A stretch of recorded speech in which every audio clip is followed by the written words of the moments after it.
So there's a couple ways that you can get business in the real estate world. You can farm, okay? That's a class for somebody else. I've never farmed or advertised that way, all right?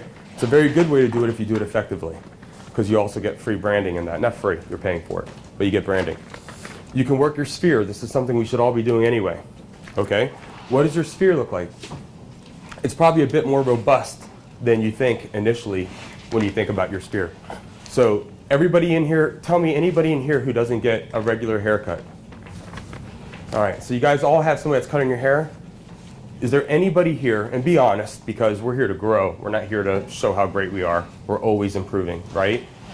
Does everybody's stylist here that cuts their hair know that you guys sell real estate? Yes.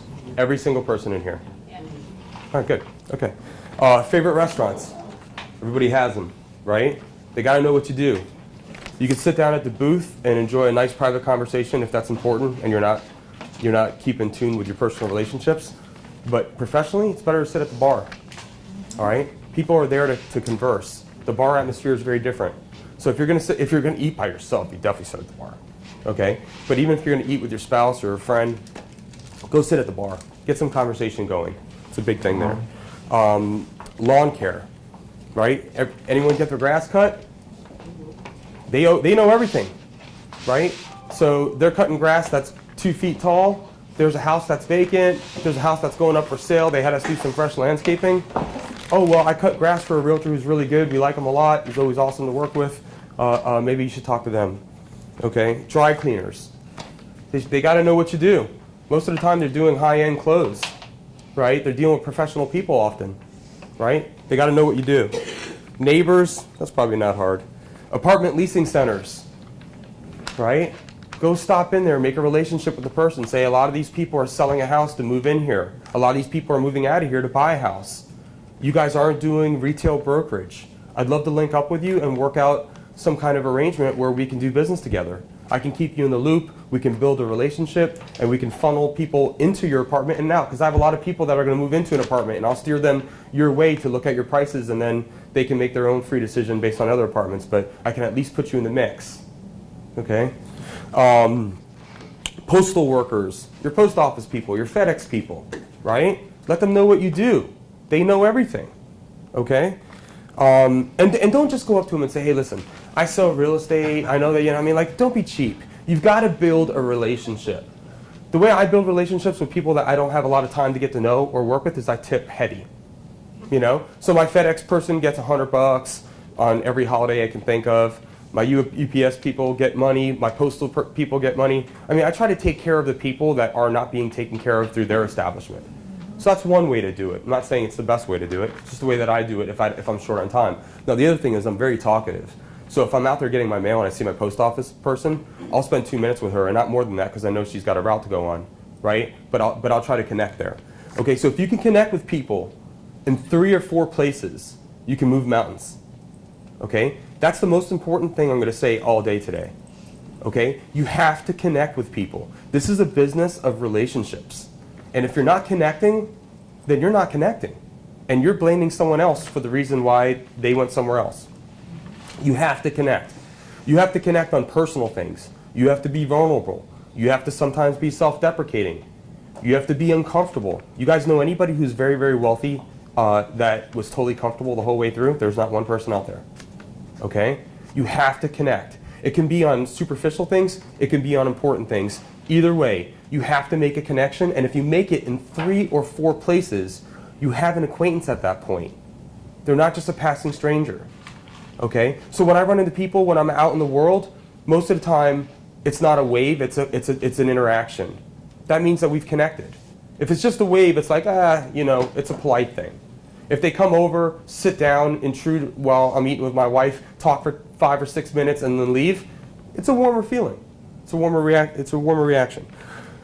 Massage. Anybody gets massaged? People get massaged that are stressed all the time. People that are working hard. People that can afford to get massaged all the time are great, great conduits of what's going on in business.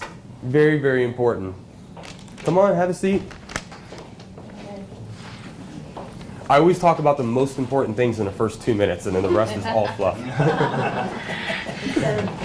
Yeah, right? Women, You guys look pretty put together. Nail ladies. Anybody get their nails done here? Okay. Talk to your nail ladies. They're dealing with people all the time. They're constantly in the arena of small talk.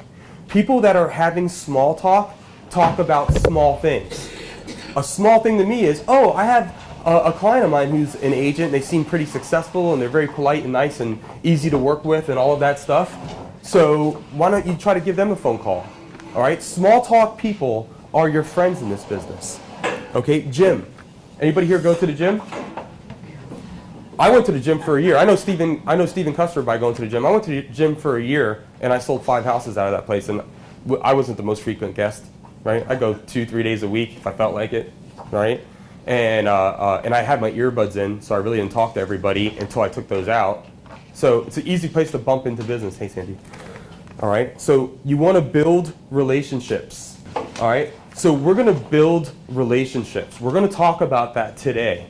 I have to build a relationship with you guys in this room in a unilateral way, all right? So I'm going to have to come out of my comfort zone because public speaking is less than going to the dentist for me. I hate doing it, okay? So we're going to build relationships. We're going to be sincere, okay? That's very hard to do in such an insincere society, okay? Forget about the small talk. Forget about all the polite stuff. Be sincere. That's the way that you connect with people. I don't care what it's about. You lost a dog. You're going through a funk right now. You're not happy with your appearance. You're struggling with a vice that's been crippling you for years. I don't care what it is. Talk about something important because, believe it or not, you'll start realizing you're not alone in any of this stuff. These internal psychological tornadoes that are going on in everyone's head stay very quiet and they talk to the people they care about the most.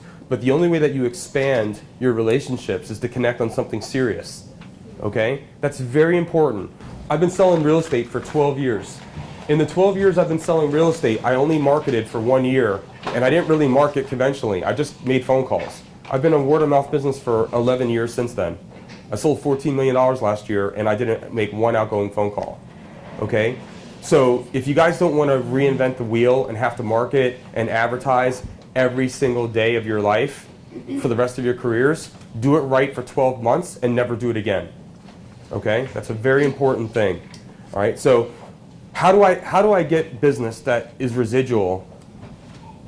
Is I have to have a lot of relationships because 5 relationships is not going to do it. Right? So when people are doing goal setting, which happens oftentimes like January 1st, everyone's doing goal settings. There's a lot of people in this room that didn't put what they needed to put in, and I'm guilty of this too at different parts of my career. Didn't put what they needed to put into their real estate career and then blame their employer and move companies, right? It's like breaking up with a partner because you're not happy with yourself. It can happen, happens all the time, right? So what I'm saying is that I've been at 3 companies in my 12 years. Virtually, they're all the same, right? Some are going to try to think that they're more important than others. EXP is pretty cool because we don't put that whole MO out there. It's all about the agent. But it's really about your habits that you guys are practicing that's going to be very, very important. Okay? Be vulnerable. The only way to get clients is to be vulnerable at times. All right? I'm not going to try to pick on you too much, Steve. But I got Steve Pierce came over 4 months ago. He's got $2 million of closings already. How much do you have actively listed? Roughly. Probably. How many listings this week? I have 5 listings. 5 listings, got 3 this week. Okay, brand new, right? And he's moving along at a good pace. Stephen Custer just came over, had a closing, 2 closings, last week or the week before? Under contract in the Legacy Village. Did you close that? Yes. Yep. Thanks. New agent, experienced agent. Kathy helped walk him through the whole thing. Nice that they're both at EXP, right? Perfect, right? He's got another listing that just came up, right? There's things that we're going to do that we're going to practice, but we have to be vulnerable. Being vulnerable is making a phone call that is totally uncomfortable for you. Being vulnerable is having a conversation with someone that's shutting you down on the phone and saying, hey, look, my first phone calls were just like this. The internet wasn't as sophisticated as it was. I was much younger, no gray hair yet, 28 years old, sitting at RE/MAX because I thought RE/MAX would be a good place to start, right? I mean, it's a great company. It's a hard place to start at, right? And I'm sitting there, and I got the white pages in front of me. I'm in a box the size of a powder room. And I'm like, well, I'll just start calling on B. Whoever starts with a B, I'm going to call and ask them if they're interested to sell their house. I finally had one guy after probably 50 phone calls and many people giving me advice of what I should do for the rest of the day. And I finally got a phone call, and I said to the guy, listen, I have 0 listings. I've been doing this for 2 days. But I will put a tent in your front yard and make sure your flyer box is full. And I'll vacuum the carpets, and I'll do whatever it takes to get this going. You got to give me a chance. Give me a chance. And he said, yeah. And I was up. And then what did I do with that? I took that listing and I knocked on every neighbor's door in the entire subdivision and told them I have a fresh listing. And I wasn't as pathetic the second time around because I had something, right? So I have a new listing, and I want your friends and family to know about it in case they want to move down here and be close by. I'll have an open house this weekend. Come on over, say hello. See what the neighbor's house looks like. I know there's some kind of weird curiosity within yourself to know what their house looks like. Come check it out. I'm going to buy cookies because I'm not a good baker. I'm going to have drinks. It'll be a nice experience. Come check it out. I built some relationships. I had 2 listings in that neighborhood in 7 or 8 days. Once I had 2 listings in that neighborhood, I was fearless. I started hammering calls. I went on forsalebyowner.com, fsbo.com, and I called every single person on that list, and I took over this entire region. I had 84% of their listings. Right? I called everybody, and we're going to work on that stuff today. Okay? So whatever your goals are is to sell 2 or 3 million a year. My goal's always been very lofty, okay? Because I'm a dreamer. Like, I want to be able to give away a large amount of money, which means I have to make additional money on top of that, right? So that propels me. Whatever your why is for being here, if it's necessity, if it's charity, if it's helping someone you know, if it's material things. Everyone gets judged for material things, right? I'm not a big material thing type of person. I don't find that to be a judgmental thing. I grew up, like, you know, not wealthy, right? So having a McLaren in my garage is an attractive idea to me. You know, any car where the doors open straight up, I'm like a 4-year, right? I like that, right? I don't have one. I might not delegate my money toward that, but I like to have the right at 40 years old to say, I can do it if I want to. That's a freeing feeling, right? So when I go into problems now, I go into problems with options, okay? It's not like, you know, if I'm in an emergency situation, I can go in there and I can say, listen, these are all of the options that we have on the table, and there's none that are not available to me because I put myself in a position to exercise any one of these if we find a good option for us here, okay? So if my wife's parents need a new roof and they're not like this, but if they need a new roof and that's an issue and everyone's like, oh, what are we going to do? We're going to put a tarp on there. We're going to go get all the guys out there to go on the roof and put nails on there. No, I'm going to make a phone call and the roof's going to be on there in 15 minutes. Okay? So I like options. Okay? I like options enough to be uncomfortable. Okay? So you have to find out what you guys like to be uncomfortable, because getting ramped up in real estate is not easy. You go to class and most of the classes they're telling you the 4 things they know. You have a teacher who doesn't sell a lot of real estate, pontificating on every story that ever happened to them just because it's cute and you got to pass the time. Then you take the class test and half of the people fail that. And then you take the state test, and then you get out and you got your number and you're like, okay, I don't know how to make $1. And all the people that you have this false sense of security with that are in your real estate firms, let me classify them for you. They're competitors. They're not going to tell you trade secrets. If they do, they're kind. And keep that relationship, because they might be a good fit at EXP, okay? So last thing, hustle, okay? You have to have a very clear definition of what hustle is. So for me, hustle is competency and speed. That's how I try to handle hustle. I will sacrifice speed over competency, but competency alone is not enough to keep my interest. I've got to do it fast, okay? So whatever you're going to do, be efficient. There's a lot of people. I used to work for Lake Norman Realty, great company, great owner. Abigail Jennings is the owner. I think she's a lovely person. Good conventional real estate company. I go into the office. I won't say what branch because I don't want anyone to deduct this answer. And there's a lot of people in there that showed up at 10:30. They talked for an hour and a half. They had 4 cigarettes or a cup of coffee or water cooler conversation. They went to an hour and a half lunch with some colleagues that were also pretending to work. They came back. They turned their computer on, they had one problem, they shut it down and went home. Then they went home and tried to convince their, somebody, anybody, friends, family, parents, spouse, oh, it was a long day at work today. Did dude, you goofed off the whole time. I used to skip school like nobody, right? I never went home and told my parents, oh, school was tough today. I was like, school was great. Yeah. I enjoyed every second of today, and I wasn't there. So, okay, so we want to talk about sphere, okay? Cold calling, okay? This is a tricky situation. Most people here are not going to do this no matter what we learn from the class. If you're not going to do this, I want to open your mind in some other areas, so I mixed it up a little bit. If you're going to do this, you'll never have to take a class of mine again. Okay? What's the saying? Repetition or practice is the mother of success, or repetition is the mother of success, something like that, right? Practice So, makes perfect. there's more than one cliche out there for us? Okay. So, is there anybody in this room that's comfortable talking out loud for a second that is very, very good at one thing in this life? All right, I'll share. Oh, good. Toby, jump in. What do you mean?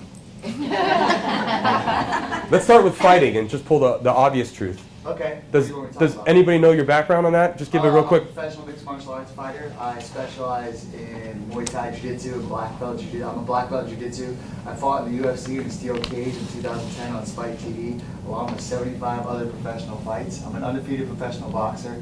And I fought for Muay Thai, which is kickboxing with elbows and knees. I fought for the world title in 2009. Okay, very good. Okay. Let me ask you guys a question. Very important. How was your skill on day one? You had the heart. That's all you had, right? You're asking the wrong guy. Yeah. Your skill was good I from. was great. First day. Then why did you go through all those levels of getting belts? First day I was the best. And I tell everybody, and this is what correlates over the real estate game, and I coach fighters still and did. And I tell them, if you step in the ring or cage, you don't believe you're the greatest fighter in the world, get another job. Okay, so we're talking mindset. Let's do a that's paradigm it. switch. Yeah. What was your skill level on day one? So my skill level on day one was nothing. So I've Okay. never been in a street fight or street altercation in my entire life. Right. Not a pushing match, not a screaming match, nothing. So my first day in the ring was like, I didn't know any better. So that's why I did so well there. Here in the real estate game, I know better. Being green is a very hard So I opponent to think have. That's what it was. You know, I wasn't Yeah. born an expert, so I started off just like, hey, I didn't, because I'd never been in a street fight or a fight, I think I went in there thinking, what's the worst that could happen? So I'm the opposite. I grew up in Muay Thai too, and I've been in a ton of street fights because I grew up in a bad neighborhood, right? So getting punched in the face was like, I didn't have any adrenaline crash, didn't make me nervous, it actually infuriated me, right? So getting hit in the face was the first comfortable place I was when I started fighting, right? No big deal, I blocked many shots with my face, right? I'm okay with that, right? So learning and having the discipline and all of that stuff was more my struggle in that thing, right? So two different ways to come into one thing, but let me ask you, how many hours, if you had to guess, have you spent working on this skill? I started when I was 6 years old in judo with my brothers. And Perfect. now I'm 38. I got my black belt in 2014, and I still feel like I'm learning every day. Because as a teacher, now I'm a teacher and instructor, and now I want to do this. And as a teacher, I say teach once, learn twice, and that's why that's why I apply to everything. Yeah. So every day I'm teaching martial arts with these 6-year-old kids, and these girls, and these women. I'm literally learning something every day. See, when I'm in my shot, I measure once and I cut twice. It's a little different. So, okay, so here's an example of somebody who's excelled at one thing. He put tons and tons and tons of hours and energy in this one portal. I mean, this is obviously a passion thing because it's tough. It's obviously a commitment because it's long. It's obviously a continued love because he's still growing, to wanting to learn, yearning to learn, right? With your real estate business, this doesn't have to be the dream of your life. It wasn't when I got over here. I dropped out of college, so this was my only option. Pretty easy, right? I wasn't going up in the corporate world because I wasn't getting hired in the mailroom, right? So I had to be an entrepreneur, and I didn't want to cut grass. I grew up in Florida. It's just too hot, right? So I was like, I'll sell real estate, right? Much easier, right? So I had one option, which made things easy and narrowed the field down. There was one lane, and I was either going to go slow, I was going to stall, or I was going to drive fast, okay? Wherever you're at in your careers, respectively, wherever you're at in your life, something drew you to real estate. Could be the flexibility, could be working with people, it could be the houses, it could be the money. I'd suggest that it's all of those things, right? So when you're doing this, you have to be quite intentional, okay? Your day is normally designing you as a real estate agent. Whatever, you're in the counterpunching mode. I don't mean to keep pulling every analogy into Toby, but I use boxing anyway. So in the counterpunching mode, something happens to me. I just checked my phone while I was here because I'm neurotic. right? I have to return that phone call, right? Do I have to return that phone call now, or do I have to return it later? Well, that's the difference. If I'm mindlessly going out through my day, I'm going to respond right this second, right? Yeah. If I'm going to block out an hour on my cell phone to return all the phone calls, then I can do that any time that I want. That's not too late to where my customer service goes down, okay? So design your day. Don't let your day design you. You got to wake up in the morning. I grab a yellow pad. I wake up in the morning and I start my day at 7:30 professionally. I hang out with my son before that. At 7:30, I start my day, and 7:30 to 9 is the best because most of you guys are still sleeping. So I can get a lot done. My phone's quiet at that time, right? So 7:30 to 4 or 5 o'clock, wherever I pull the plug. Sometimes it's 9 o'clock at night. Oftentimes it's 1:30 in the afternoon. Depends, right? I have my schedule blocked out every 30 minutes all the way through, including eating, okay? So if you think about it for a second, I don't want to get into too much leadership stuff, but we have 2 hours here, and I just want to touch on this for a few minutes. If you guys think of a pizza pie, right? Pizza pies are cut typically in 8 slices. Everything that's important to you guys is one of those pizza slices, right? So for me, health, fitness, stuff like that, I don't do enough of it, but it's important to me. Finances, important to me. Family, important to me. Fun, I have one of my pizza slices is just about fun, right? Peace and quiet. I need time to unwind. That's one of my slices. And I go through this thing. And any time that I can do 2 things and check off 2 slices with one activity, that's a win, right? Once in a while, I can check off 6 slices with one activity. That's a must. That's every day you do that.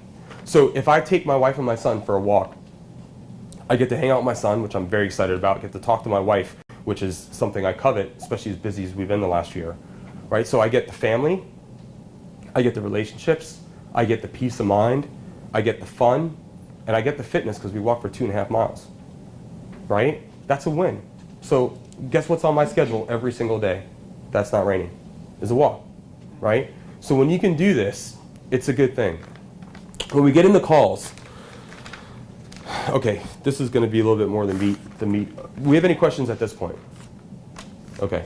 At some point, I'm not very good about breaks. Someone raise a hand, whoever needs a break first, and we'll take a 5-minute break.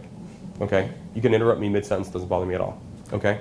So what happens here is on FSBOs, you have to lock out a period of time that you're going to call for sale by owners. That's why we're here, guys. Okay? When it comes down to farming, sphere, cold calling, buying leads, anybody want to be in business? It's very simple. Buy tons of leads. If you drop me off in Des Moines, Iowa, I'd be the top agent in the first year because I'd spend $10,000 a month on Zillow. And people, anyone here seen any Mark Spain billboards? Yep. Right? Did anyone know who Mark Spain was a year ago? Okay, because he's from Georgia. So Mark Spain came over here and probably spent $50,000 a month in billboard advertisement. You think he's going to get that money back? Yeah, otherwise he wouldn't have spent it, right? A guy who has that much money to spend per month isn't going to waste money, right? Not repetitively, right? He's not new. It's not his first year. He's not experimenting. So if you guys want to buy your way out of doing anything that we're going to teach in this class, start spending your dollars. It's very simple. You'll get it back. If you spend $10,000 a month on Zillow, you're going to be busy. You'll work for free, paying that $10,000 back, and then you're going to be very busy. You'll have buyer's agents. I'll help you structure a team. You can go that whole route. When I first came over, I had 2 things that I had owned. They were totally mine, and nobody could convince me that I didn't have them. I had no money.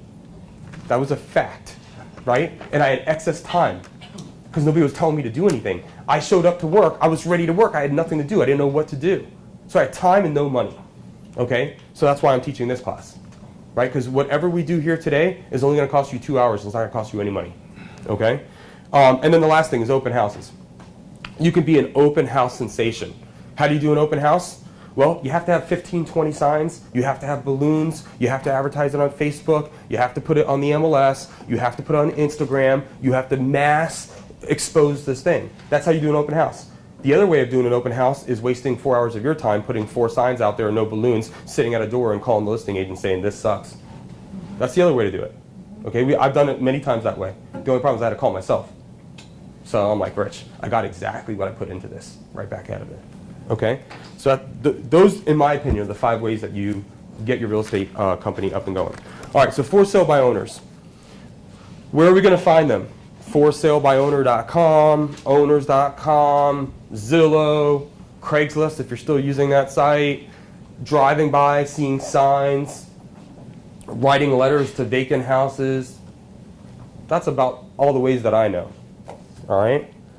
Let's just go over some basic principles of what we're not going to do on the phone.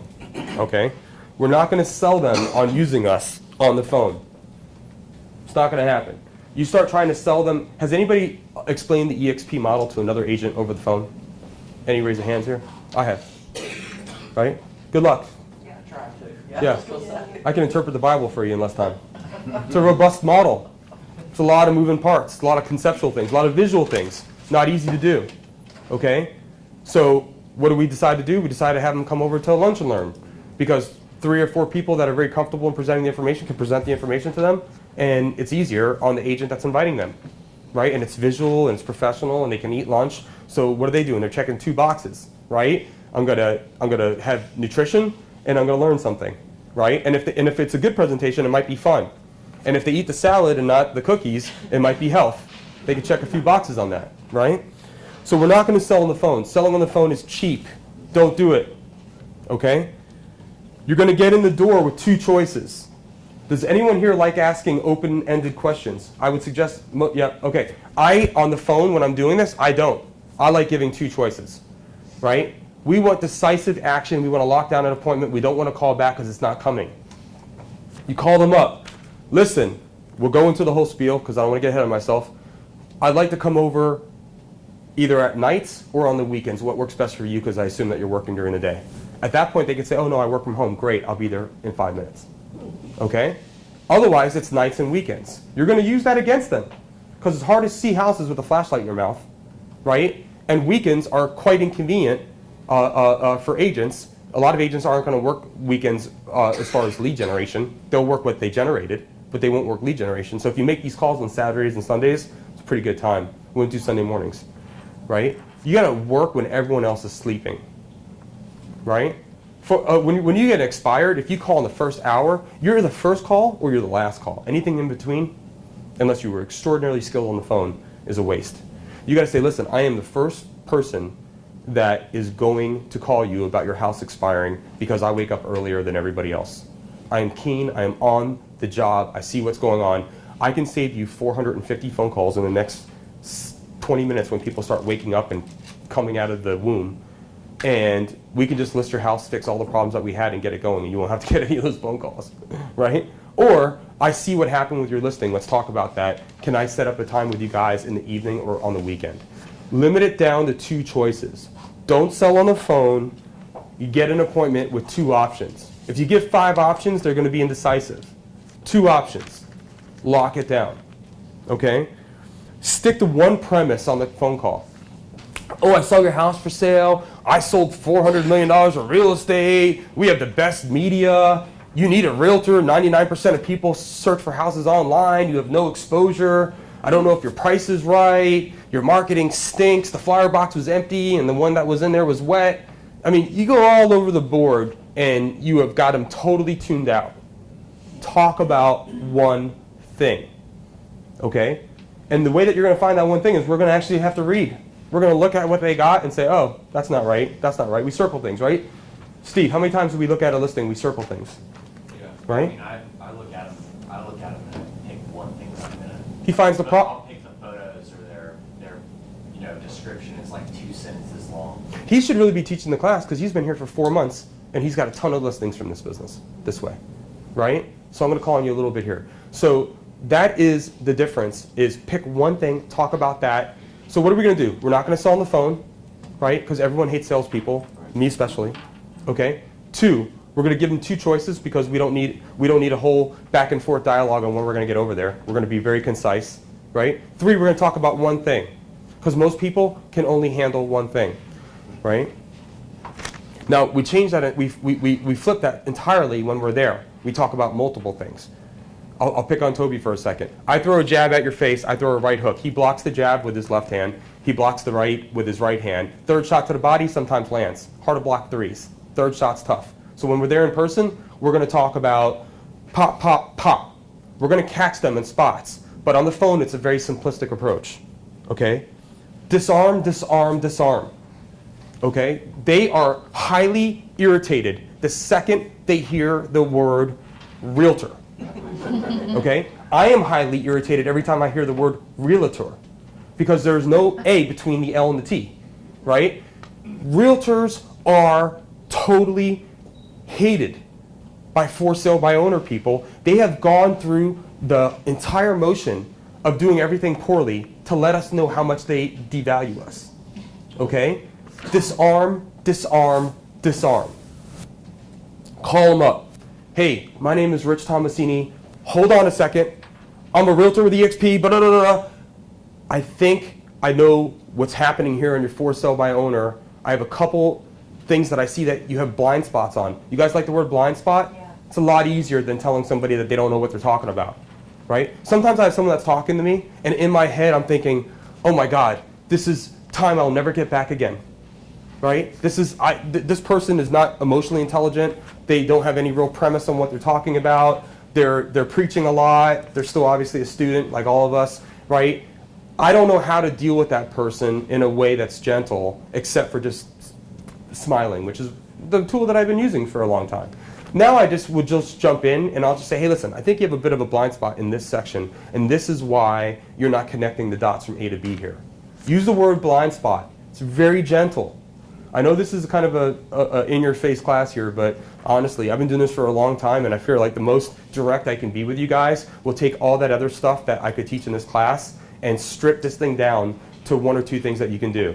Like when Toby does the self-defense class, right? He's not going to teach you how to be a black belt or how to choke someone out or put someone in an arm bar. He's going to teach you a simple thing like a kick to the groin and run. Something that you can apply in 30 seconds, right? That's what this class's scope is to do, is teach you guys some basic principles that you can filter through your head, make the phone call, go back, and cross out all the things that you messed up and eliminate that on the next phone call.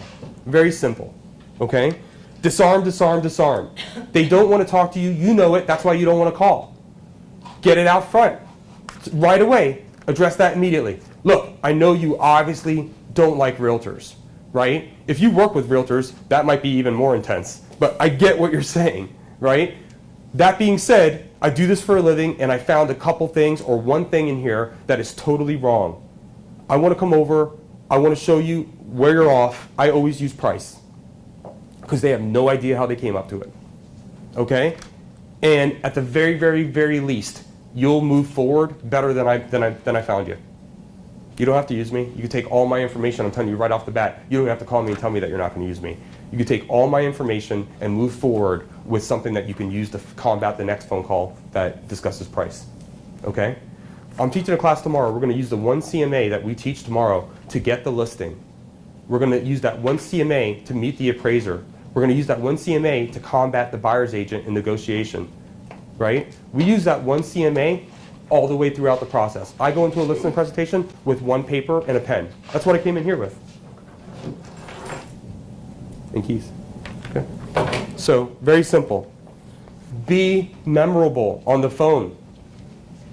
There's nothing memorable about saying, hey, my name is Rich Tomasini with EXP Realty. I saw that your house had just come on the market. I think I can sell this house through all the tools that we have and net you possibly more money. Depends on what your value is, which is something that I like to address.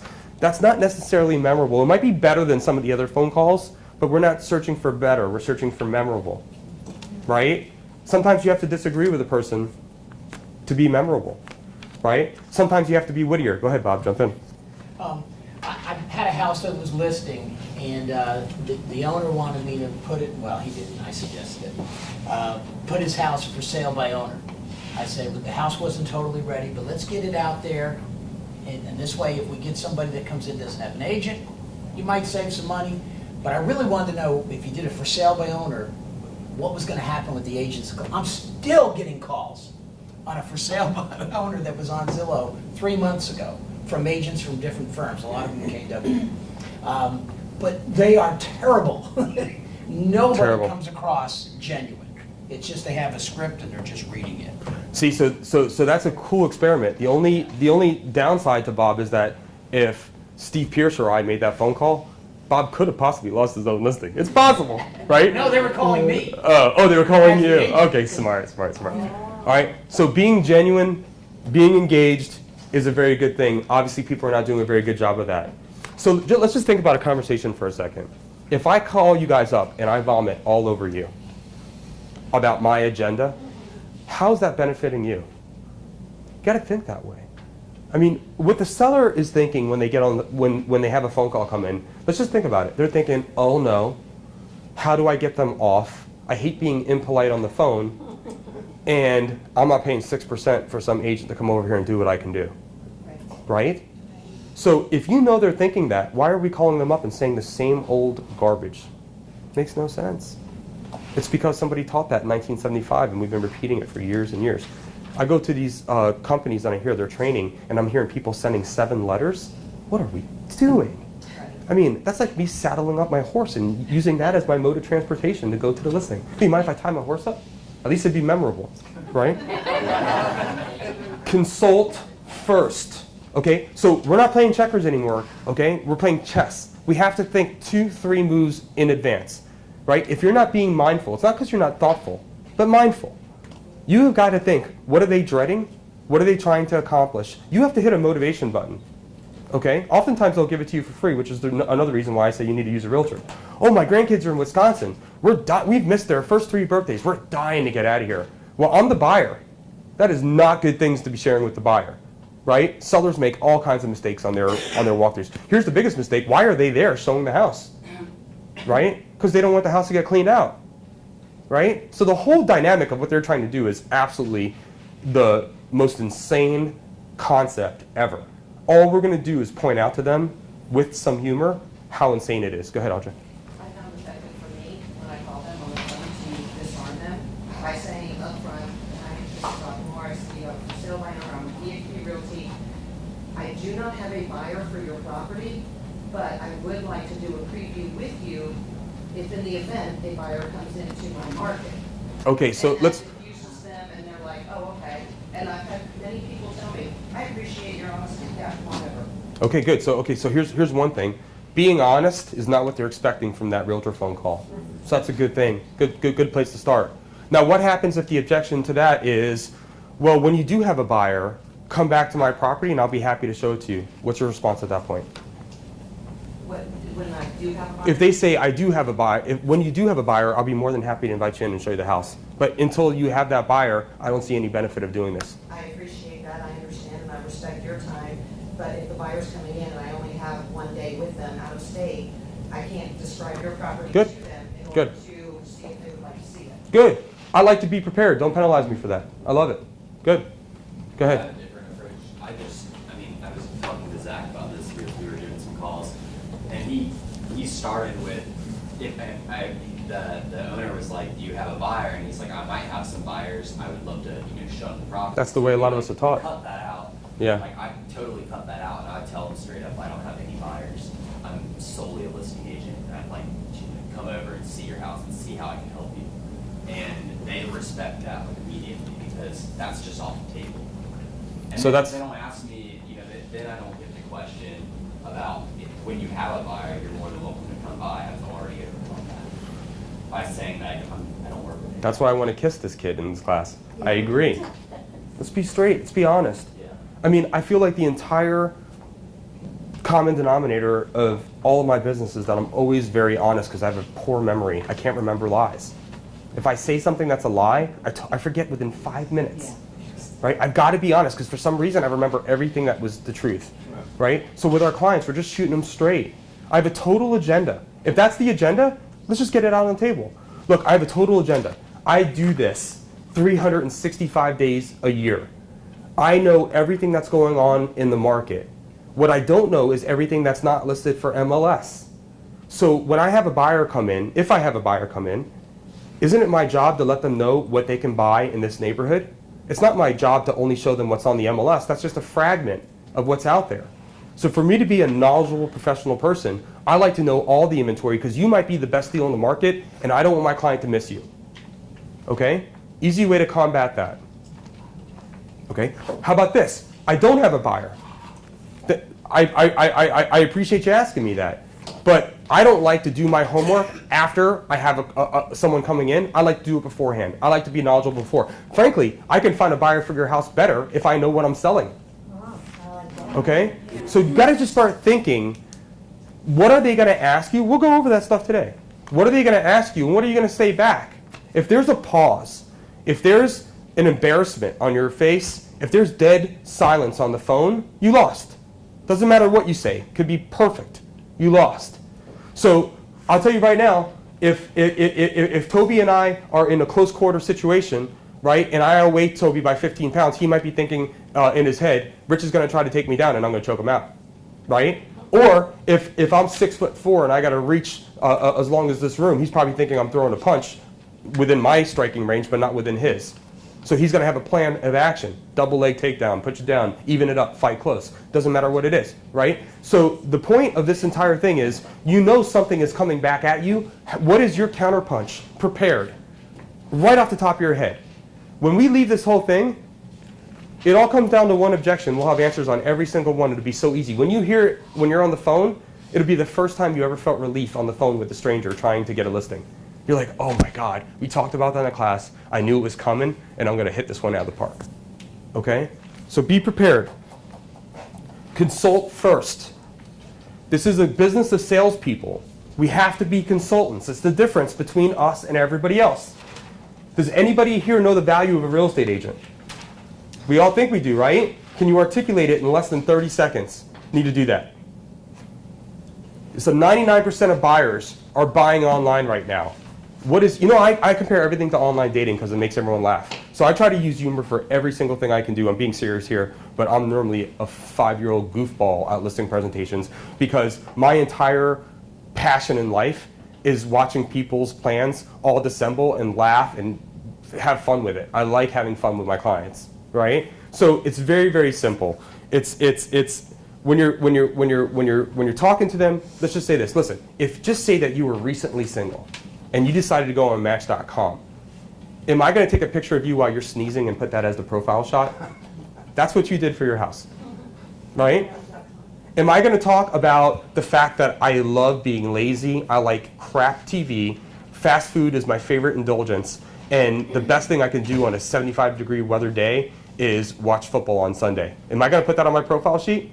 No. Well, then I don't know why you chose these sentences to describe your lovely house, right? Am I going to be single and go out to the gas station and tell the cashier that if she knows anybody that might be a good fit for me, please let me know? That's your exposure as a for sale by owner. I'm going on Match.com to get exposure, to eliminate stress and grief, which was not totally true, to have a wider base of people to connect with, right? So if we're going on Match.com, you're the person that's getting no inquiries. And what I'm telling you as a professional realtor is media, drones, Matterport, 3D designed virtual tours.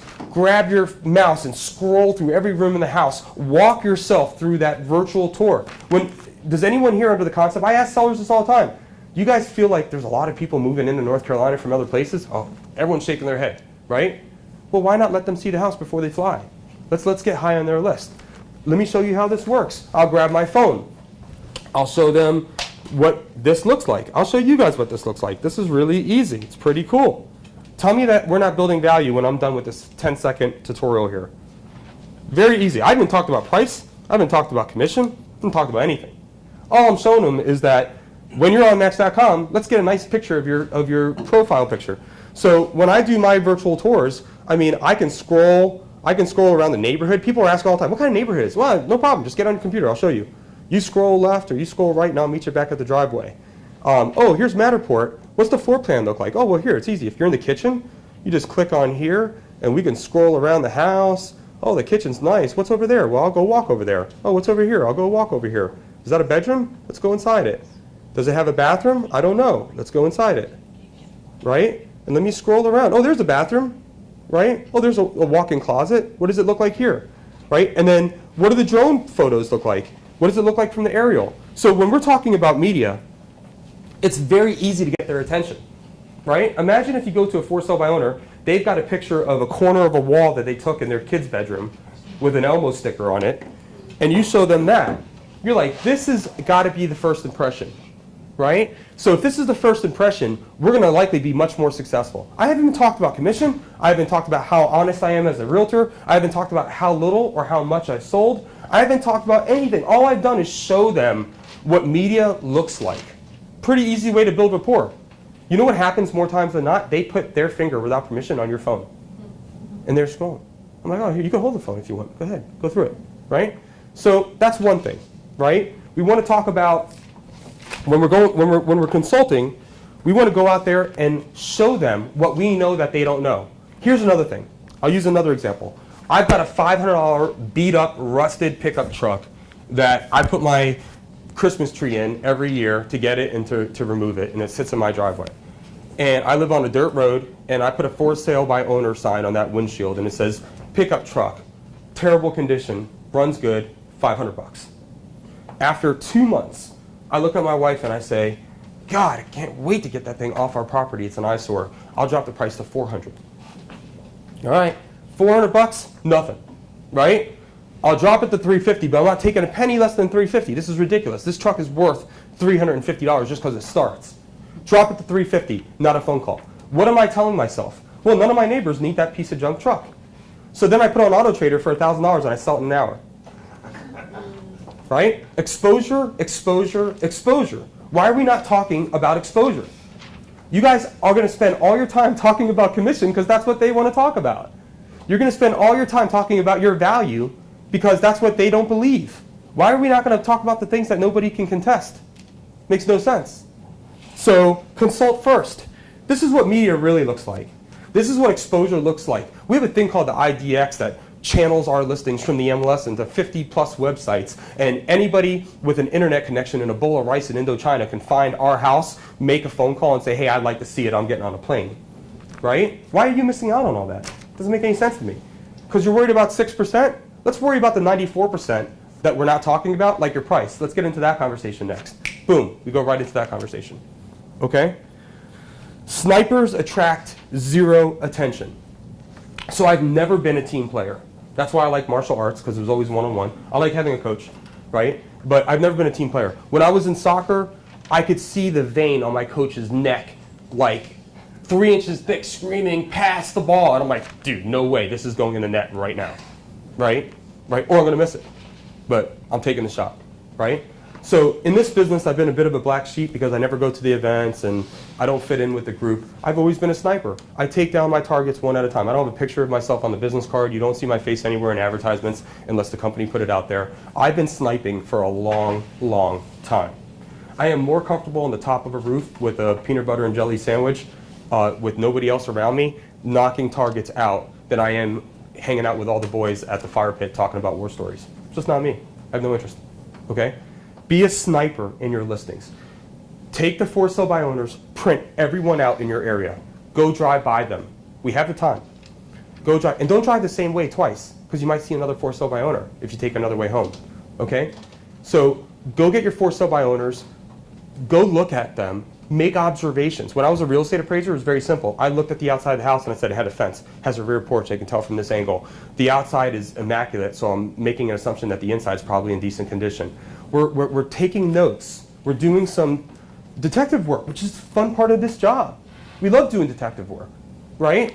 When you have a buyer and they're looking around and you see a structural crack and you found something, you're excited to tell that buyer, hey man, we probably need a structural engineer. I think there might be an issue here, right? Then you leverage that against the listing agent if you can, or you remove the house from the option list, right? Pretty simple. Don't be afraid to disagree if the person that you're talking to is wrong, okay? I've had sellers say, listen, I can meet you after work, but I'm slammed. My wife's going to meet you at 7 o'clock. I'm like, all right. I go show up at 7 o'clock. They're late. House is dark outside. House is dark. She lets me in. We're standing with one light switch on in the living room. And I go, your safety's totally at risk. What are we doing here? You're meeting, you don't know if I'm qualified? You're meeting me in the dark in a vacant house? You don't even have my last name? I mean, this is crazy. You guys are not, you're having a blind spot, right? There's a blind spot here. I mean, is the $6,000 that you're saving worth the anguish of something bad happening here? No, we're being crazy. But in addition to it, who's saying that this is going to cost you 6%? You might be underpriced by 12%. We don't know. All I'm asking is to have a conversation about it. How ludicrous is it that we're scared to talk to sellers about real things? So do you ever see a doctor that's very nervous when you're there because they're going to charge you and they're probably not going to diagnose you right? It's crazy, right? So I hurt my knee, right? So I go to the doctor, I'm like, oh, my knee's killing me, doc. He's like, okay, let me look at it. They take an x-ray. Oh, it looks fine. Well, do you want an MRI on it? Sure, I'll spend $2,000 on an MRI. Let's do it. We do an MRI. Everything looks great. Well, I can promise you this is not a placebo effect. My knee's killing me. Something's wrong. I don't know. Put some rest on it. Don't do this. Don't do that. Check back in 6 weeks. Here's a bill for $5,000. Right? Okay, thanks, doc. See you later. Right? That's acceptable to all of us, right? We've all done that? But if I'm going to go over there and spend money on media, spend time getting us on the same page, put this all over the internet, do open houses, work phone calls when it's inconvenient, be pretty much 24/7 available for you till we hit a success rate here, present sometimes multiple offers to the point where the one offer that you have, you say is dynamite, Rich, let's go for it. Then, once we sign that, we'll go through inspections, surveys, septic, everything, lender issues, all the way down to the closing. And at the very last second, all the stress is over. I've managed 99% of it. You've had to make some decisions. Some of them were not easy decisions to make. Then, 2 days later, I get paid. And you're having an issue with that? It's bizarre, right? I am working for you for free and spending money on a house that I'm not on the deed with. And all I'm asking you to do is only say yes when you're happy. That was great. How bizarre is this? We have got to start holding. I struggle with the same thing with EXP, since a lot of us are EXP agents. When I call an agent and I say, hey, listen, we did a cross sale. We both liked each other. This is a platform you've never seen. Whatever you heard from hearsay is not what the model is. Come over, check this out, see what you think. And if you don't like it, you don't like it. But I think it'd be an advantage for you, for your family, for your mindset, everything. I think it's an elevated platform we're working on. And they go, no, I don't want to see it. And I'm like, well, you must have figured out everything, right? A closed mind is a very dangerous thing to have. So it's always shocking to me, no matter how many times it happens to me, when that's your response. So I just walk around in total disbelief when people say that, and I keep asking questions. Okay, so, ma'am, we're here at 7 o'clock. I'm not pre-qualified. You're in a total safety risk, and even having this conversation probably totally creeps you out, so I'll have it on the steps. You stay in there, right? This is a dangerous situation. Your photos are terrible. You can only show the house when people can't see it. I don't have a flashlight, neither do you. I'm not pre-qualified. I'm an agent. If I didn't tell you I wasn't an agent, you wouldn't have known that, right? I mean, what kind of chances are we taking here? You have no idea how you established the price. How did you establish the price? Did you look at closed sales or active listings?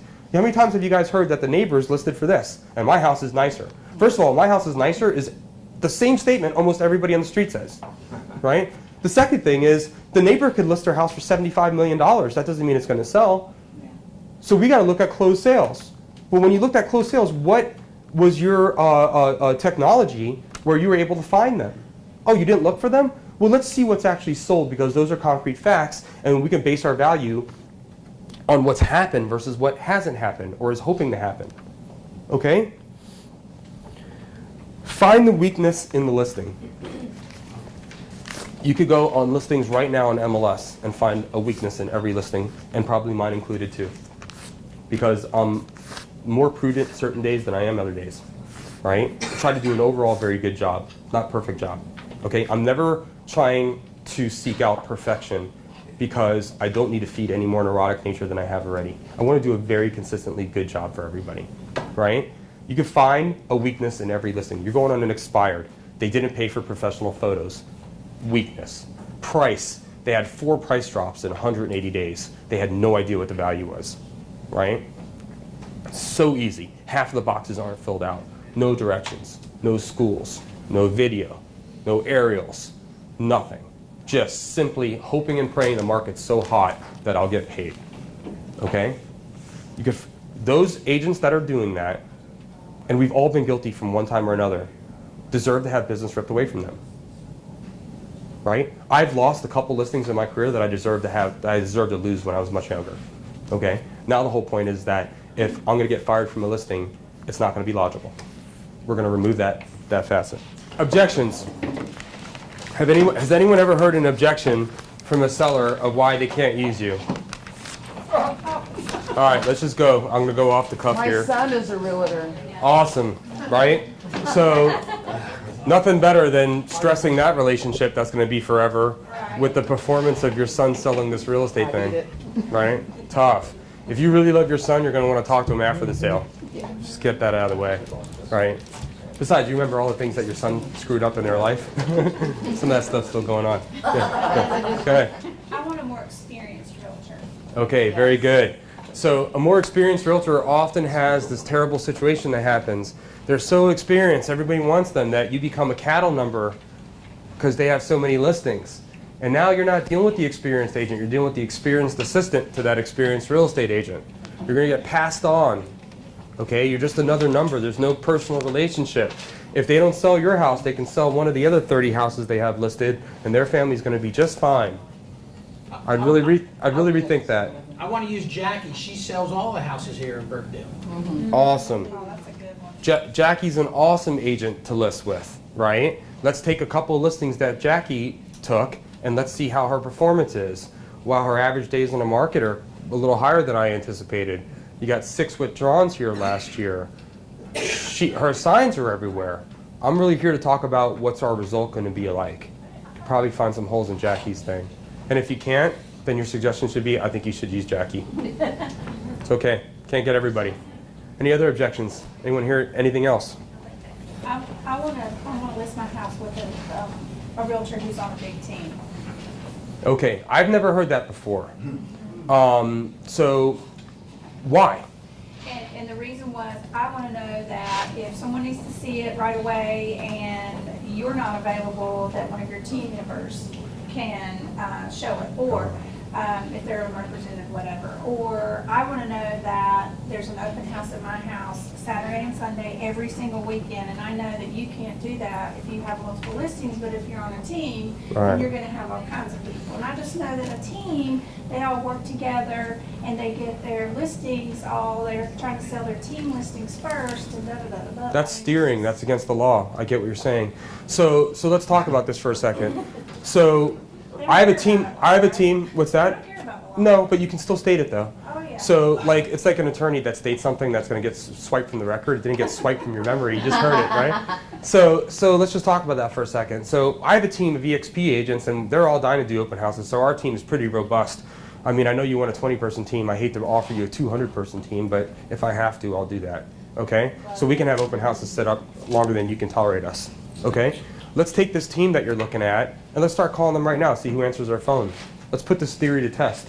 You have a 12-person team, let's call everybody up and see who we got on the phone right now. Right? I guarantee you more than half of them aren't going to happen. And if there's a showing at 8 o'clock at night, all the experienced people that are making enough money are the least motivated people to go meet them out there, so you're going to have a newbie out there, someone who's hungry, right? Yeah. And the whole reason why you want to use this big experienced team is because of experience, but you're not going to get any of it. Let's think through this a little bit. Okay? Might have a blind spot there. Okay? What else? Family, friend, or relative? Awesome. Son sells real estate. Sister-in-law sells real estate. How are those barbecues going to be when the process went totally sideways, if it goes totally sideways, right? I'll use another example. I have a family member of mine who is a very professional person in their line of work, and I wouldn't trust them to tie my shoes. I mean, I go to my own doctor, right? I mean, what does that mean, you know? Just because you're doing something doesn't mean you're doing it well. Like financial advisors, right? I mean, if you get a financial advisor, you want somebody that's very good at doing that, not somebody that you know that's in that business. Someone you know that's in that business might be much easier, like who cuts your grass, right? Worst thing that can happen is your grass gets messed up. Who's going to do my operation? I don't know, whoever does the most spine operations, right? So let's just bring it back into a bigger picture of how it works, okay? How about this? Let me explain what I do, and then you scrub this against your family member, and if they have a plan that is impressive for you, then I think you should go there. But let me show you what I can do differently, right? Okay, anything else? Can't afford a realtor? How do you know? What are we basing this on? We basing this on market value? Well, then how did you establish your market value, right? We're doing a CMA class tomorrow. We're going to show you how to establish market value. They don't know how to do this. I was an appraiser for 5 years in South Florida. And I know how to do this. I sat in the car with my dad, who was my trainer, and then I had other people sit in the car once I got the gist of it, and you don't realize how much you know until you teach. And then at some point, you're like, wow, this is a long apprenticeship. It's a 2-year apprenticeship where I was shadowing somebody. I mean, you know, so there is a ton of information on house evaluation. There's 3 major approaches when you're evaluating real estate. There's a sales comparison approach, which is the approach that we use. That's your CMA. That's what others like properties are selling for recently within a close proximity of your house, idealistically. There's a cost approach. What it costs to replicate this house and then depreciate it for its age. Mostly insurance companies hang on to this stuff, right? Then there's an income approach. I have a 4-unit fourplex. Each unit brings in $1,000 a month. What is this property generating in income minus my expenses? And they have a thing called rent schedules and operating income statements that pretty much state out what those expenses and incomes and vacancy and all of that stuff collaboratively is, so we know what our ROI is, our return on our investment. Okay? So when you start talking about just simple, all I did was talk about the 3 simple principles that most of us know and just don't think about. We know there's a sales comparison approach. We might not know the name, but that's what we do all day. We know there's a cost approach because when you're getting insurance for the house, they ask you how many square feet it is. They want to know what it costs to replicate this property minus depreciation. And we know that there's an income approach because has everyone in this room heard ROI at least once? It's a really thrown out acronym out here, right? So that means some property is generating income, and that is part of the evaluation in synergy with the sales comparison approach to establish what the value is. Okay, back years ago, we used to have the cost approach also in the report, so you had to reconcile all 3. Okay, so when you just talk about basic things like that, they start sinking into this pit of no knowledge, which is not a bad place for them to sit because that's really where they're sitting anyway. Let's just be aware of our surroundings. I am under the illusion that I know a lot about this topic, and this person is just talking, and I'm just listening, and I'm realizing I don't know anything. This is Mandarin, right? So that's a good thing to talk about. We're going to spend a lot of time on that tomorrow, exhausting amount of time tomorrow. Tomorrow's a very technical class, the thing I'm the worst at teaching, by the way, just so you know. So anyway, the way that this thing works is very simple. We have a sales, have you guys heard the word price per square foot? As soon as I hear that from another realtor, I know that I've out-negotiated them before we start. I mean, that is painting with a roller. You're trying to paint like a little figure with a roller. It's such a broad brush. Lakefront property, something that I specialize in, right? Price per square foot, all over the board. How many linear feet of water frontage? What kind of dock do we have? How deep is the water? Are we in a cove? Are we in a main channel? Is the house a total renovation? Is it an under improvement because the structure is worth 0 and the land's worth everything? Is it an over improvement? Is it the worst lot on the lake with the 9,000 square foot house? Maybe it's an over improvement. Does it not have a dock? Can it have a dock? Is it permitted? All of these different things, right? If I'm just raising this subject with you, some of you right now are saying, wow, he knows a lot about lake frontage. These are just the 101s, right? So if you're feeling like I know more about one topic than you do, you'll probably listen to me. What am I doing? I'm consulting first, right? Be knowledgeable. We have all the classes here. It's a very good place to have them, right? So when you start asking questions, you start creating doubt. What don't I know? What's hurting me? Maybe this person isn't my typical, stereotypical realtor. Maybe this person knows a lot about real estate, right? What's the valuation of your house? Well, what approach did you use? Imagine asking that question. I saw my neighbor. Oh, the approach of substitution. You can buy my neighbor's overpriced house for this price, or you could buy my guesstimate at this price. And if you don't buy either of those 2 houses, the market's slow, right? What about other people that pull comps only in their subdivision and never base it to anything else? Have any of you guys searched real estate when you move to a new town solely by one subdivision? It's very rare. You can narrow it down to that, but you start much broader. So when I hear people like, oh, well, that comp's 2 miles away. Yeah, well, I don't have to deal with an underwriter. That's one of the houses they're going to look at today. It's in the same school. It's in the same tax bracket. It's the same square footage. It's in an equally beautiful neighborhood. It's an option. Because that it doesn't fit in a little box doesn't mean I'm not an appraiser. I don't have to play by their rules, right? I'm telling you, what is this house marketable in the greater area that you're competing with other homes, and we're going to look at those houses, okay? So the principle of substitution is important. At some point after we look at closed sales, appraisers are always looking backwards. What's sold 4 months ago, 6 months ago? If the market's going up, then we have to evaluate what the appreciation is and where they're at now. Because we don't care about what the house is worth 6 months ago. We care about what the house is worth now. That's why we try to use recent sales, right? And then we also have to look and see what we're competing against, because we want to be the nicest deal for the money. If I have somebody that says, listen, the average days in the market are 100 days. I hope it doesn't take that long. I'm going to say, okay, well, we probably need to have this house staged properly. We need the best media possible. We need to be priced at market value or slightly below. We have to force this to happen. It's not going to happen naturally. We have to devise a plan that gets you out of here in 60 days, right? We have to get a lot of due diligence money down because we don't want the deal to go sideways, and we want leverage when we're doing the inspection. How about this question when you're talking to for sale by owners? What kind of due diligence are you looking for this house? Anyone ever asked that? Okay, so I have my house listed. Bob, you have a house listed for $200,000. You're not a realtor. What do you expect I'm going to talk to you about? How much, well, what you're gonna do for me and how much money you. Awesome. What percentage? So I know that, right? Because remember, we're playing chess. That's why we're here. Is we're creating a strategy, a design, a mindset, and how to approach this. It's very easy. So I'm not going to talk about that. He expects that. Do you want to talk about commission? No. Good. Me neither. Awesome. So we'll take that off the thing. So I'm going to show him media, because his media stinks, because he didn't pay for the right people. He doesn't know the right people, right? We're going to talk about, hey, how much due diligence are you looking down for that house? What's due diligence? That's a problem. Okay, cool, Bob. Glad you asked. So I'm already adding some value to you. Even when you decide not to use me, you're going to know due diligence. Due diligence is non-refundable money that the buyer puts down on your house for the period of time that they're doing all their inspections and getting their loan. It's non-refundable. They also don't need a reason to pull out. They could say the sky is pink and I'm moving out. And you keep that check and they walk away, or it goes toward the purchase price and they move on, and that's when we get into earnest money. The reason why that's so important, Bob, is that if you don't know what that is and they put zero because they are assuming you don't know, a lot of agents like me, when I see a for sale by owner in a state that I want to buy a second house in or something, I'll call a for sale by owner because I'm bringing a gun to a knife fight. I put $0 of due diligence. My wife doesn't have to look at it because we have 40 days for me to get her back out there to take a peek at it. I have a friend who's a lawyer that's gonna help me with that. Oh, excellent. Perfect. By the time you're done with that attorney fee, our commission's going to look like peanuts, right? If you can get them on the phone, right? So anyway, I bet you that lawyer didn't list their own house. I'm curious. Did they have a real estate license? Because that could be interesting, because if they're selling real estate, right, and they're giving you sales advice, they need a sales license. If they're giving you legal advice, they're in the scope of their job.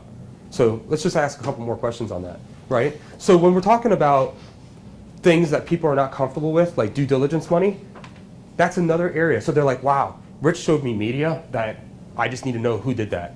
And then we talked about due diligence money, and I'm thinking, oh my goodness, I have no... So when I'm a listing agent. So when I'm negotiating, that's the first place I go to. I want skin in the game. And I'll tell the other buyer's agent right now, listen, if your people are not willing to bet on themselves, how can you expect that we're all going to bet on them for you? We all have to be in this together.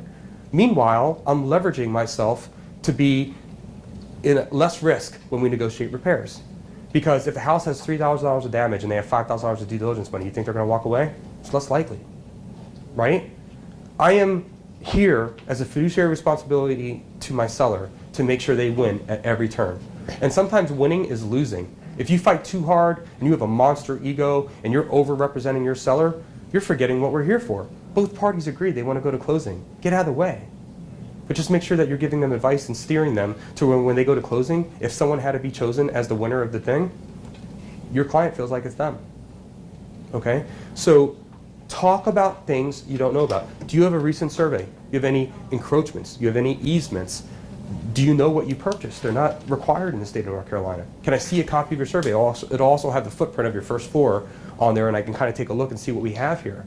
I can see if the parcel number is correct. I can look at some of that stuff. Earnest money. How much earnest money are you looking for down? Oh, this amount. Is that refundable or non-refundable? They don't know, right? How do you deal with a home inspection? If you're in a home inspection, Bob, and you don't use me, you get a below market value offer because you didn't know what the market value was. So you're negotiating this below market offer, but you think it's market value, so you're excited because you saved 6%, even though you lost 12. But you're excited, right? You're negotiating this repair list, and you're like, listen, these people stole this house from me, you're saying inside.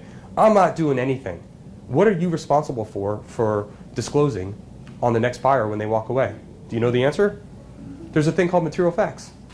So we're going straight into consultation on every conversation. At no point have I asked him for the business. I have not asked him to be his realtor one time. I have not asked any of my clients for me to be their realtor in a long time. I'm just talking about things that I'm living in, okay? So that's a very important thing. Any other objections? Commission. Somebody will do it for 5%. Anybody ever hear that? Yeah. That should come up. Great. Someone say that to me. Bob, say that to me. Yeah. Well, I know agents that are doing it for 5%. Awesome. That's great, Bob. So right now, you're going to tell me right off the bat that you were going to hire an agent that gave away a third of their commission, and you're going to feel good that they're going to protect the 94% of sale price that you have in there while you're not on the phone and not watching that. They've already taken 1/3 of their value, and they gave it to you because you asked a simple question, and you're saying that that is the best negotiator for me when I'm hiring an agent. If you out-negotiated the agent by asking one question, how in the world is that person fit to represent the rest of the money? Does that make sense to anybody? I mean, that's an easy thing to overcome, commission. So I discount commission when I decide to. I really like the client. They bought 7 houses for me. It's $2.5 million. I'll make my choices because I feel like in this business we get grossly overpaid or we work for free. And that's just what I subscribe to. So I feel a little guilty working for free, and I feel a little guilty getting grossly overpaid. So I use my own code in my head of what I'm going to do. But I don't ever lose listings because of commission. Like if I want to fight that battle, we're winning, period. Right? It's very simple. Any other objections? Do you ever tell them right away about, well, you know, normally you're going to pay a buyer's agent anyway? They don't even know how the 6% gets divvied up. How about this? I've got an agent that's willing to pay 5%. Well, I can tell you right now that there's a possibility that agent's going to only offer 2.5% to the buyer's agent, which is going to really irritate all the agents that didn't make that deal. They're not going to be selfless like you have the illusion of them being. They're going to take 2.5% and offer it to the buyer's agent, which could possibly, by the wrong motivation, steer people away from your house, and they know that. But they don't want to take the entire haircut that they made. So if I'm going to do 5%, I'm going to do 2% on my side and 3% on the buyer agency. Because it's not Bob's fault if he brings a buyer to my house that I couldn't negotiate. It's my fault. What if they say, well, you know, I wasn't really going to pay a buyer's agent? Well, then how are you going to get it on the MLS, Bob? Well, there's people looking on Zillow. They're going to come see my house without an agent. Oh, okay, so you're going to do it for sale by owner, which is the reason why I called That's you. what I thought you were talking about. Oh, good. Yes, I was talking about that.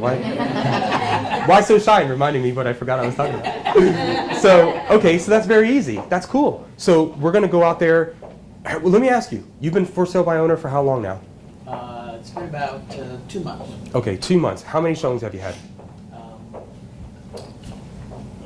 Well, maybe 7, What price is your house? $335. Okay, I can have 7 showings for you in 7 days. So you're not showing enough. Your exposure's bad, right? We don't know what your price is. We know your media is weak. I could only meet you when you get off work because most of us have jobs, right? So we got a couple issues here, right? So why don't we do this? You might not be able to afford me in this deal or want to afford me. That's totally fine. Let me take the data that I got from meeting you out here. Let me go back and do a CMA and see what the market will reflect this house to sell for. And if that number works with the 6%, then it works. And if it doesn't, I'm going to give it to you, and you're going to use this for the next knucklehead that challenges your thoughts on your value like I am. So you're not bringing a CMA to your, even though I know a CMA wouldn't be complete because you haven't seen the house yet. But. You can do it both ways, right? You can get close and you can make adjustments while you're on the spot. Other times, the other benefit is that you're very prepared when you're going into that meeting and you have the comps there in your hand, so you're having a more robust conversation. But I think the best way to do is go look at what you got, because it's hard to do a CMA from your computer screen. All right? Pull the old MLS, look at the photos, try to get as close as you can. Okay, go ahead. One objection. Sure. The condos in South Park, it's going to sell itself. I really only need it on the MLS. Awesome. So are we taking full advantage of that? Oh, you want to do a flat fee MLS? Is that what you're saying? Yeah. Oh, that's awesome. Good. So you're already okay with 3% going away on the flat fee. So we're only actually disagreeing with 3%. Correct. So if your unit's worth $250,000 in your mind, and it's actually worth $265,000, I work for free, and I do all your work for you, and it goes faster, and I handle everything, right? Well, let's just see if it's worth $265,000. What if they're selling for more than what people are asking for because they want to be in South Park? Well, the only way that I know multiple offers to happen is when there's a frenzy, right? How can you create a frenzy without exposure? So what I'm saying is let's create a big frenzy. You have a little frenzy going on. Let's make it a much more chaotic scene. Let's get 25 people in here all giving us the highest and best, and then let me play my relationships with the realtors into where I can manifest the best offer for you to sign. Okay? Sounds good, yeah. If you touch on, especially a situation like that, say, great, you can get the contract, Mhm. but how do you get it to close? Well, you're thinking very singularly. I succeeded in getting a contract that's absolutely worthless to me, except for I have to abide to the rules that I didn't read. How about this? Oh yeah, I'll get an offer, no problem. Well, have you read the offer to purchase contract? It's got a lot of stuff in there. It's 13 pages, right? What happens if this happens? Hey, are you gonna take the bathroom mirror? What about the pool equipment, right? The surround sound? How about the receivers, the stack? The TV mount, is that staying or is the TV staying? What do we got going on here? They don't know the answers. Go right back into consulting mode. Everything that you guys bring in me, I am recycling back to you with asking you more questions so you can further hang yourself. Really. I mean, every time you say something to me, I think about it, I respond back to you with a question. It's like a Seinfeld episode, perpetually. Just asking you questions until at some point you're like, this is exhausting. I might have to hire this guy. Okay? And then how do you transition from conversation to signing an agreement? I never transitioned. They did. Well, I understand, but Yeah. you're prepared right then? You got everything right then? No, I'm never prepared. I showed up here at 8:59. No. You didn't bring a list of No, agreements? I was prepared to make an impression. If that impression dies in 15 minutes, then I didn't make a good impression. I say, listen, I'll get back to my office. I'll send you it digitally. We don't have to cut a tree down. Easy. Or, even better, I have the listing in my car, which I don't. But I should. But I probably won't. Yeah. We're all going to practice bad habits here. Just do the ones that are not as expensive to you. Okay? So if you're going to be like lazy, beautiful. I want you to be totally lazy on a Sunday. Don't do it Tuesday. Right? That's not the day to be lazy. So we're going to overcome objections. Let's just talk about some of the things that we talked about. I have someone that's in the family. What does that all come down to? Trust. Why do they need to trust you? Because of money. Yeah. Okay? All right. What else do we hear? Commission. I don't want to pay this much. I can't afford to pay this much. You're not worth this much. What does that come down to? Money. Right? There's an agent that sells a ton of real estate in my neighborhood, and I think she can get me more money. Money. I've done this before, back when the market was great, and I lived in San Francisco, and I sold my house in 15 seconds, under market value, but in my mind, over market value. I don't need you. I gotta save the money. It all comes down to money. Every objection you guys can manifest in your minds gets reduced down to one single statement. Money, money, money, money, money, every time. If you don't know that's the objection, then you're probably not going to be prepared to overcome it. Okay? So then, might as well just get it right out. How am I going to transition? Look, I know that you're concerned about money, but we're not basing that concern on any supportive baseline. You're worried about money off a figment of your imagination of what your house is worth. I'm trying to grab this and tie it and base it to facts, and then we'll worry about money together. Your worry is going to be, can I afford to have them? And my worry is going to be, can they afford to have me? Let's worry about that together. But right now, we're not at that stage yet. We're still establishing where the baseline is. Anybody get blood work here? How do you know your numbers are off if you don't have a baseline? Right? So when I was talking earlier about singular focus,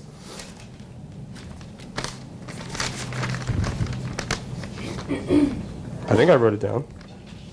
Stick to one premise to talk about. It could be the one thing that's the elephant in the room. Look, my name is Rich Tomasini. I'm a realtor with eXp Realty. I saw you have a listing 2 streets down from where I live. I know the first thing you're thinking in your head is, oh God, I do not want to take money out of my house and put it in someone else's pocket if I don't feel like I need them. And my response is, that might be the answer. But let's know that versus speculate. I am going to come to your house. I'm going to give you staging advice. I'm going to bring in professionals. I'm going to show you what the media should look like. I'm going to hit the hot buttons of things that are important. I'm going to educate you on due diligence. I'm going to educate you on earnest money. I'm going to get preemptively all the concerns that you could have addressed. And then I'm going to leave you with this beautiful CMA that took a lot of time and education to create. You're going to take all that information and you're going to keep it. That's now your value proposition for me. I took your ear for 40 minutes, 30 minutes. I talk fast, sometimes 25 minutes, right? And you're going to take all of the things that I've extracted from my years of selling real estate, and I'm going to give it to you for no charge. And if you agree to list with me, if you agree with all of that information, you're not going to pay me until you're happy signing a contract. This sounds like a terrible proposition for you. I mean, I don't know why you'd meet me. Why get the idea of what the media should look like? Who wants staging advice? Who cares what my house is worth? I'd love to do all the work. I like taking safety risks. I like spending my weekends and nights opening up a house to someone who's not qualified. I like getting to meet each realtor and getting to know who I want to work with and who I don't in real time, right? I like to not pay for anything until the very end. I mean, come on. What are we objecting over here? Why are we walking into these appointments so nervous, like, oh my God, if they'll just list with me? Forget it. You're doing them a major favor if you're doing your job right. And if they can't see that, it's because you didn't articulate it correctly. Okay? So don't be afraid to talk about the things that you know you can help in. We didn't talk about price, Bob and I. We talked about media. We didn't talk about me listing your house. You came to that conclusion, and I watched it happen because I guided you with questions that you didn't know, that somewhat embarrassed you or concerned you, and then you thought, wow, I don't have any pressure on having to hire him, but if he comes back and there's a little bit of room in the price and I can still net what I'm trying to net, this might be a good option for me. Because if I was impressed by this person, that's a good start from when I'm hiring somebody. Kind of important, right? All right, what else we got here? You want to do a little Q&A part real quick? Anybody have any questions, concerns, current problems that's going on in their deals that we can solve? Any fears that you don't think that you can overcome that I talked about? Anything at all that's in any way vulnerable, honest, all the things that I'm asking you to do? Can anybody muster up the courage to talk about one single thing that they absolutely hated that I talked about that maybe we can improve? Go ahead. I raised my hand at the wrong time. It's okay, I answered. Anything. It's just a question. Sure. Yeah. But there's parts of it I hated because I was thinking in my own head. I'm like, maybe I won't say that next time. Yeah. So I'm a millennial, so don't laugh at me, but I don't know how to get phone numbers, like, besides like a phone book, right? Awesome, that's great. Intelius. INTELIUS. Sign up for a monthly membership, get their cell phone number, and you can call them directly on their cell line. Rich, are you saying that Intellis has the cell phones? Often does. Yeah. Yep. And I'm also saying that conversion will be a very good CRM for you, and drip model, which we get for free at EXP. It's part of our technology fee for $50. It's hard to say that you get it for free and then say $50, but we're paying that technology fee anyway, right? So get the number, put them in your database. Here's another thing, right? I don't know, I've sold hundreds and hundreds and hundreds, maybe, I'm sure over 1,000 houses in my career, and I can't keep in, when we ask people, do you keep in touch with your clients, what's the answer? No. That's an honest answer. What do some people say? What's that? Some, right. The ones that you like. Yeah. So who's keeping in contact with the clients they didn't like? Not the ones that they never want to see again. You're keeping in track with all your clients? Okay, congratulations. You guys will not have to recycle your business ever again. You just have to pay your dues. How long have you been in the business? 2 years. Kathy's been as long as me, right? We started together at RE/MAX. So 13 years, I watched Kathy's career go from tenacity to results. I've watched the whole thing happen, right? From far, right? 2 years, give yourself 2 more years, and you'll be good to go. Now, the only Achilles heel that you have in that model is if you're not having enough transactions, because then your base grows slow. Okay? All right. So, Intelius. Okay. Anybody else? Toby. I'm working on a disaster project for sale by owner. Yeah. It's in Davidson. They're listing it. They're getting a lot of traffic. So listing it at like 890. I ran comps on the our conversion or our what's your house worth. Threw them back a number of 550. That insulted them. So I was, and then I got the opportunity to go meet them, talk to them. They love me. Really built a lot of rapport to where we were done after 45 minutes of standing in the yard. The wife asked me in for supper, so I knew I was in a good place. But at the same time, I asked them, how did you get your number? How did you get it? The builder. The builder lives a couple houses over 2010, I think, he built it, and he gave them a number, or 2002. So for me right now, I'm trying to get back into there. They have it's a very well-trafficked area in Davidson. I'm trying to get back in that, so I'm going to call them after this. So my next step is, and they told me, hey, we offer an agent 2 and 2, and they wouldn't take it. and now we're just gonna do it by ourselves. So kind of where I'm at, it was 2 weeks ago. I think the next thing I wanna do is drop off maybe disclosures, but I wanna open up that conversation. I sent them a, Where did you lose them, Toby? Because I know where you lost them already. I feel like I lost them in my follow-up. No, you lost them in your price. You told them their house is $300,000 off. Yeah. So the only thing I can say to you is one of two things. I hope you're right, and if you're not, don't worry. We'll get that square tomorrow. We can use that as the comp if you want to use it as Yeah. practice, so we can work on that, Yeah. right? And the second is that you don't want to tell anybody what their house is worth. You want to show them.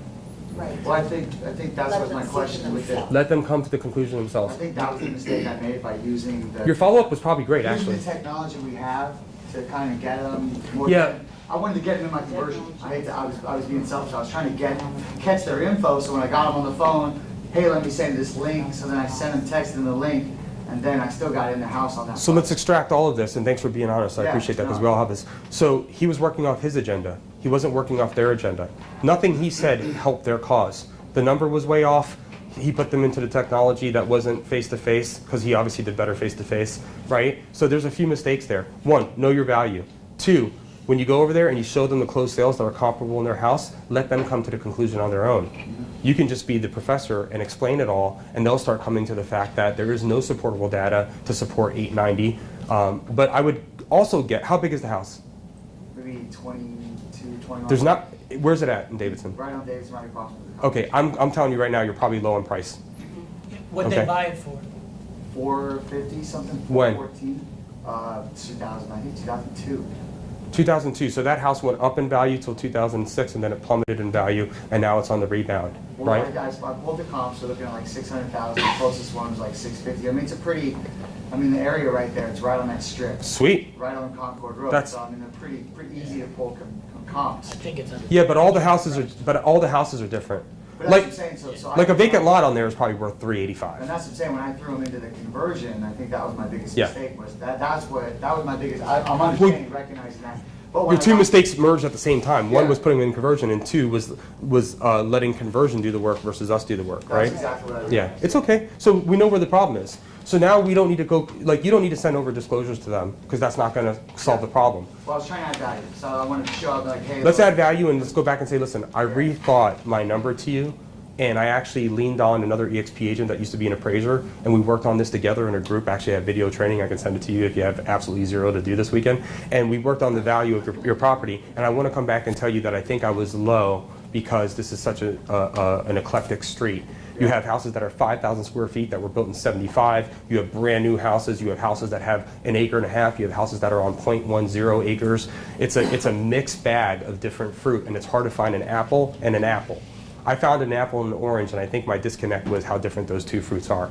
So let's bracket the subject's features. Let's evaluate what it is with a little bit more of a trained person on that, and let me come back to you and give you a better idea of what I think I could present to you. Okay? That's content. Yeah. Right? Perfect. Because the touch without content is nothing. You've seen people throw a useless jab all fight. Yeah, You can't knock off a fly with that jab. Why are you Yeah. wasting the energy? I get it. Okay. So, okay. Anybody else? All right. I think I'm done. We good? Okay.